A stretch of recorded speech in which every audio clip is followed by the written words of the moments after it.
गरीब होना गुनाह है क्या? एक 5-6 साल का मासूम सा बच्चा अपनी छोटी बहन को लेकर गुरुद्वारे के एक तरफ कोने में बैठा हाथ जोड़कर भगवान से न जाने क्या मांग रहा था और मन ही मन सोच रहा था कि गरीब होना गुनाह है क्या। कपड़े में मैल लगा हुआ था मगर निहायत साफ, उसके नन्हे नन्हे से गाल आंसुओं से भीग चुके थे। बहुत लोग उसकी तरफ आकर्षित थे और वह बिल्कुल अनजान अपने भगवान से बातों में लगा हुआ था। जैसे ही वह उठा, एक अजनबी ने बढ़ के उसका नन्हा सा हाथ पकड़ा और पूछा, क्या मांगा भगवान से? उसने कहा, मेरे पापा मर गए हैं, उनके लिए स्वर्ग मांगा। मेरी माँ रोती रहती है, उनके लिए सब्र मांगा। और मेरी बहन माँ से कपड़े सामान मांगती है, उसके लिए पैसे मांगे। तुम स्कूल जाते हो? अजनबी का सवाल स्वाभाविक सा सवाल था। हाँ जाता हूँ, उसने कहा। किस क्लास में पढ़ते हो? अजनबी ने पूछा। नहीं अंकल, पढ़ने नहीं जाता, माँ चने बना देती है, वो स्कूल के बच्चों को बेचता हूँ। बहुत सारे बच्चे मुझसे चने खरीदते हैं, हमारा यही काम धंधा है। बच्चे का एक एक शब्द मेरी रूह में उतर रहा था। तुम्हारा कोई रिश्तेदार न चाहते हुए भी अजनबी बच्चे से पूछ बैठा। पता नहीं, माँ कहती है गरीब का कोई रिश्तेदार नहीं होता। माँ झूठ नहीं बोलती, पर अंकल मुझे लगता है मेरी माँ कभी कभी झूठ बोलती है।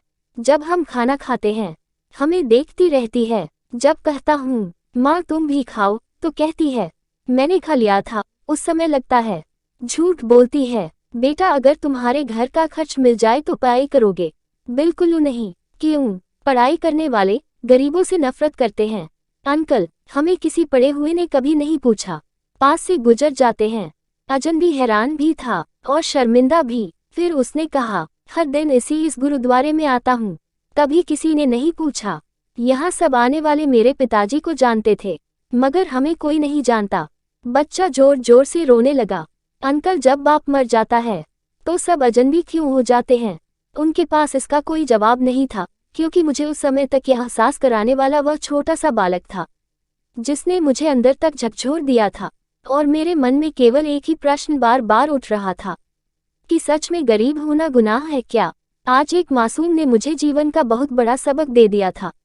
शायद कभी कभी ईश्वर इस तरह के दूत हमारे पास भेजते हैं ताकि हम आत्मचिंतन करके समाज के कल्याण की भावना की ओर अग्रसर हो सकें। ऐसे कितने मासूम होंगे जो हसरतों से घायल हैं।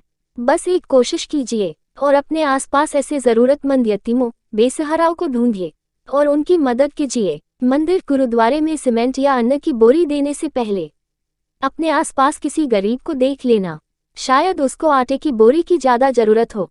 यही दरियादिली आपको एक अच्छा इंसान बनने में मदद करेगी। तभी हम एक बेहतर समाज और देश की परिभाषा को साकार कर सकते हैं। गरीब होना गुनाह है क्या?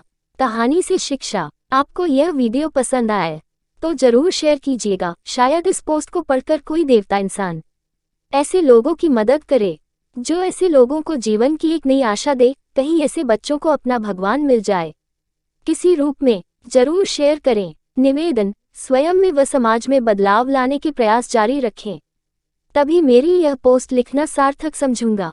इसी आशा के साथ आप सभी पाठकों का हृदय से धन्यवाद। अगर कोई मन में सवाल हो कमेंट करके आप पूछ सकते हैं।